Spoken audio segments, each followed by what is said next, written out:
बहुत समय पहले एक गांव में यासी नाम की एक छोटी लड़की अपने दो बड़े भाइयों के साथ रहती थी।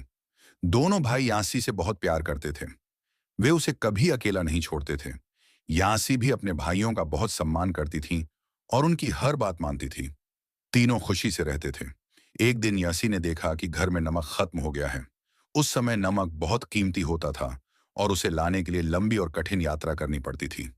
बरसात के कारण मैदानी इलाकों में जाना संभव नहीं था, इसलिए भाइयों ने तिब्बत जाने का निर्णय लिया। यात्रा पर जाने से पहले भाइयों ने यसी को समझाया, हम आग जलाकर जा रहे हैं, इसे बुझने मत देना। अगर आग बुझ गई तो दोबारा जल नहीं पाएगी। पास में एक भयानक पिशाच आपापलंग रहता है, उसके पास कभी मत जाना।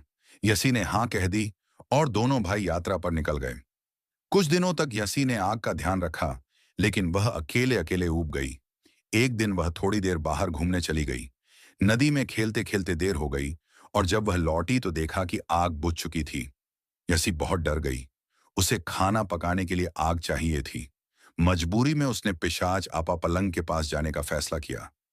आपा पलंग ने मीठी बातों से यसी को फुसलाया, उसे फल खिलाए और चुपके से उसके पैर में धागा बांध दिया। फिर उसने यासी को जलती हुई लकड़ी दे दी। यासी आग लेकर घर लौट आई। रात में जब यासी सो गई, तब आपा पलंग धागे के सहारे उसके घर पहुंचा और यासी को मार डाला। उसने यासी की हड्डियों को कपड़े पहनाकर खड़ा कर दिया और खुद छप्पर पर बैठ गया। जब दोनों भाई यात्रा से लौटे, तो यासी ने कोई जवाब नहीं दिया। गुस्से में बड़े भाई ने तीर चला दिया। तभी यासी का कंकाल गिर पड़ा। दोनों भाई समझ गए कि यह सब आपा पलंग की करतूत है। उन्होंने पिशाच को मारने की बहुत कोशिश की, लेकिन वह बहुत ताकतवर था। अंत में चालाकी से उन्होंने उसे धोखे में डाल दिया।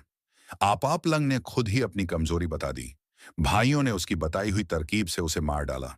मरते ही उसका शरीर टुकड़ों में बिखर गया और वे टुकड़े मक्खी और मच्छर बन गए।